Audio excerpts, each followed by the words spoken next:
할렐루야. 오늘의 묵상 노트 말씀은 열왕기하 4장 8절부터 17절 말씀입니다. 하루는 엘리사가 수넴에 이르렀더니 거기에 한 귀한 여인이 그를 간곤하여 음식을 먹게 하였으므로 엘리사가 그곳을 지날 때마다 음식을 먹으러 그리로 들어갔더라. 여인이 그의 남편에게 이르되 항상 우리를 지나가는 이 사람은 하나님의 거룩한 사람인 줄을 내가 아노니 청하건대 우리가 그를 위하여 작은 방을 담 위에 만들고 침상과 책상과 의자와 촛대를 두사이다. 그가 우리에게 이르면 거기에 머물리이다. 하루는 엘리사가 거기에 이르러 그 방에 들어가 누웠더니 자기 사환 게하시에게 이르되 이 수넴 여인을 불러오라. 곧 여인을 부르매 여인이 그 앞에 선지라. 엘리사가 자기 사환에게 이르되 너는 그에게 이르라.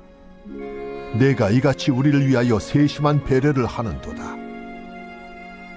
내가 너를 위하여 무엇을 하랴? 왕에게나 사령관에게 무슨 구할 것이 있느냐? 나는 내 백성 중에 거주하나이다. 그러면 그를 위하여 무엇을 하여야 할까? 게하시가 대답하되 참으로 이 여인은 아들이 없고 그 남편은 늙었나이다. 다시 부르라. 부르매 여인이 문에 서니라. 한 해가 지나 이때쯤에 내가 아들을 안으리라.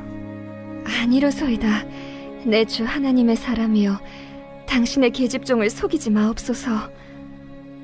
여인이 과연 잉태하여 한 해가 지나 이때쯤에 엘리사가 여인에게 말한 대로 아들을 낳았더라. 여러분은 잃어버린 물건을 찾을 때 어떤 느낌이 드나요? 아니면 잃어버린 물건을 찾지 않고 그냥 지나치시나요?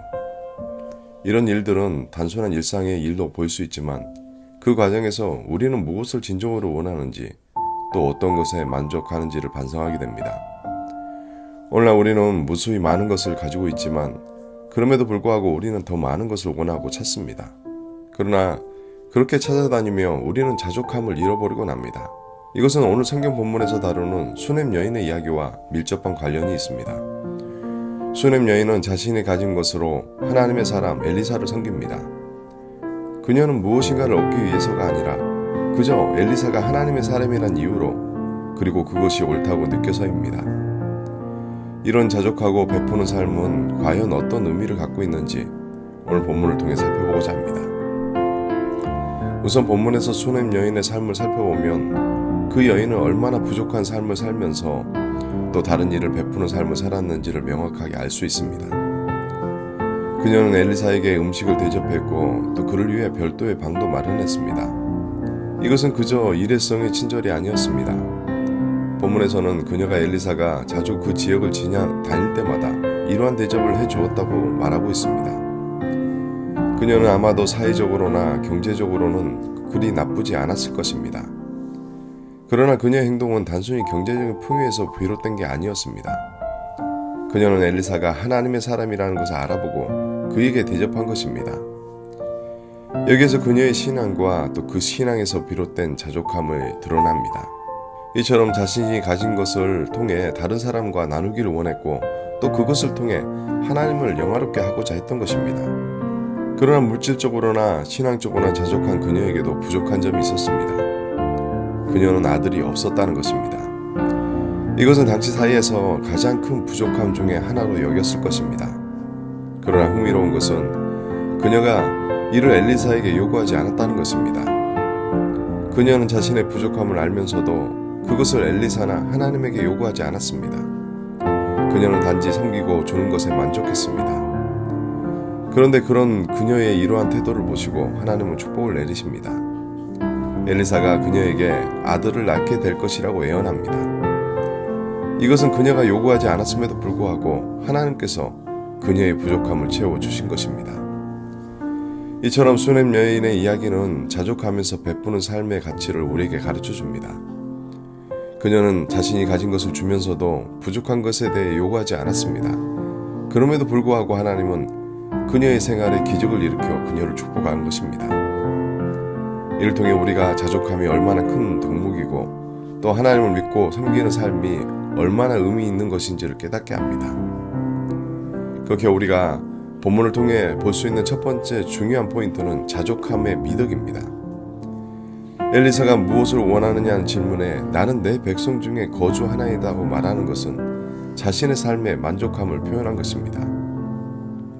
이 자족함은 그저 물질적인 축복만 아니라 그의 신앙에서 비롯된 것이고 이 신앙은 하나님의 은혜와 사랑을 깨닫고 받아들인 결과입니다.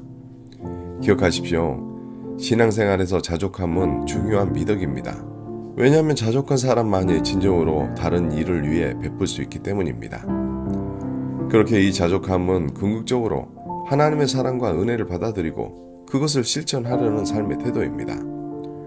두 번째 주목할 점은 베풀기의 중요성입니다. 수넴 여인은 엘리사를 위하여 방을 마련하는 등 베푸는 삶을 살았습니다. 이것은 하나님께서 주신 축복을 다른 사람과 나누는 것이 얼마나 중요한지를 보여줍니다. 기억하십시오.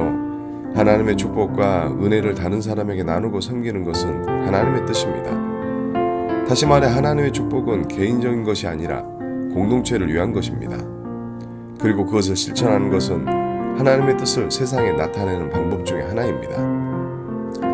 마지막으로 신앙과 또 실천하는 삶의 중요성입니다. 수넴 여인의 삶은 단순히 인간적인 도덕성을 뛰어넘습니다. 그녀의 베푸는 삶은 신앙에서 온 것이고 또 이는 믿음의 삶이자 실천의 삶이었습니다. 신앙은 이처럼 단순히 머릿속의 지식이나 개념이 아니라 그것을 실천함으로 드러납니다. 이러한 실천은 다름 아닌 믿음을 받아들이고 또 하나님의 은혜를 누리면서 그 은혜를 다른 이와 공유하는 삶을 살아갈 때 찾을 수 있습니다. 기억하십시오. 지금까지 살펴본 자족함, 베풀기, 그리고 신앙과 실천하는 삶. 이 세 가지 요소는 신앙생활에서 균형을 이루어야 할 중요한 덕목입니다. 수넴 여인의 삶은 이 세 가지가 어떻게 하나의 삶에서 조화를 이루며 살아가는지를 도전합니다. 그렇게 오늘 하루 수넴 여인처럼 자족함에서 오는 내적인 풍요함을 다른 사람과 나눔으로 하나님의 은혜와 사랑을 세상에 나타내십시오. 우리 모두가 그러한 삶을 살며 하나님의 뜻이 오늘 하루 우리의 삶 가운데 이루어지길 주님의 이름으로 축원합니다. 함께 기도하시겠습니다. 하나님, 오늘 말씀을 통해 묵상하고 또 자족함, 베푸는 중요성에 대해 되새기게 되니 감사합니다. 이 하루 주신 것에 감사하게 하시고 우리의 믿음의 눈을 열어 자족함을 누리며 하나님이 주신 축복을 마음껏 누리며 다른 사람과 나누게 하여 주시옵소서. 이를 통해 하나님의 거룩한 은혜가 우리 하루의 삶 가운데 넘쳐나게 하여 주시옵소서. 감사드리며 예수님의 이름으로 기도합니다. 아멘.